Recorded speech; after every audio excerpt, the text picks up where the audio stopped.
What's up? Welcome to my channel. My name is Victoria. In today's video, I'll be showing you my face and shower routine for my red, dry, sensitive skin. I woke up with some dry patches on my cheeks. I'm pretty sure it's from my mask, so let's get started. First, I take my organic oats that I got from Whole Foods for like 30 cents. And I have to protect the hair, styled straight, so I don't want it to get kinky from the shower.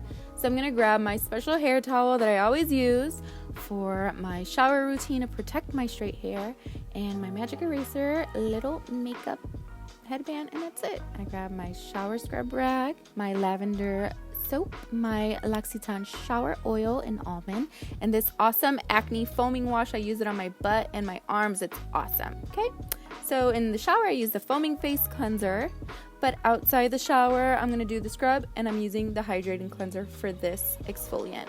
So I take off my headband, protect my sink with paper towel and also the drain, take some dry oats, a little bit of trickle of water, just a little bit, and then like 1 or 2 pumps of the face cleanser and a little bit of more dry oats to seal the deal. And you want to create this paste.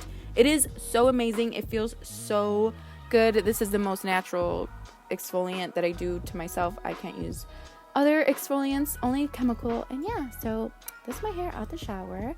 Use my eye cream, some avocado face oil and aquaphor gel for my face. Should say balm. This body oil is amazing. Neck to toes or toe to neck. Literally, that's how you're supposed to do it. Foot to neck is with your lotions and oils. This Nivea Ultra Rich Cream. You know? This one is only for like my butt and my thighs and my breasts, and I just like feeling extra moisturized in those areas.